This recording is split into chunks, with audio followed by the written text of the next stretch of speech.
আপনার স্ট্র্যাটেজিক্যালি আপনি হারছেন। হুম। আপনি এখন কৌশল চেঞ্জ করেন। পারলে আপনারা যাই নিয়ে শিবিরের মধ্যে ঢুকে পড়েন। ঢুকে নিয়ে আপনি শিবিরের মধ্যে থেকে ওখানে থেকে আপনারা ওই কৌশল অর্জন করেন। কেউ তো না করে নাই, করেন। হুম। বাট এইগুলো জানেন লেম এক্সকিউজ দিয়ে লাভ নাই। এটা ছোটবেলায় আমরা বহুত করতাম। আমরা তো ছাত্র খারাপ ছিলাম। কাজে স্কুলে যে কোনো সময় খারাপ হইতো, বাসায় যেয়ে বলতাম যে স্যার তো সিলেবাসের বাইরে থেকে প্রশ্ন করছে, অমুক করছে। আমার আব্বা দেখতাম কি খুব মন দিয়ে এগুলো শুনতো। তুই যত কম পাইছস, হাইয়েস্ট মার্ক উঠছে কত? তো উঠছে হাইয়েস্ট মার্ক তো 80-90 পাইছে। তো ও পাইলো তুই পাইলি না কেন? ওরও তো ওর জন্য তো সিলেবাস এটা। হুম। তো ওই রকম লেম এক্সকিউজ দিয়ে ভাই কোনো লাভ নাই। ওগুলি গার্জেনরা বুঝে। হুম। আমরাও বুঝি যে ঘটনাটা কি। আপনি বেসিক্যালি ভাই স্বীকার করেন আপনি পারেন নাই। এবং কেন পারেন নাই এটা আইডেন্টিফাই করেন।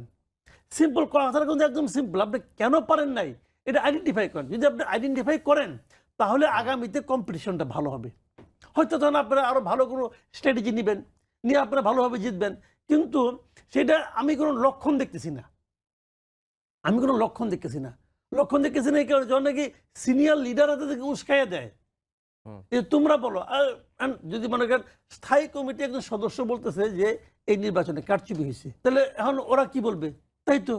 এখন ওরা যদি বলে না কারচুপি হয়নি আমরা হারছি, তাহলে তো ওরা আবার বিপদে পড়ে যাবে। কারণ তাদের বড় নেতা বলছে কারচুপি হয়েছে।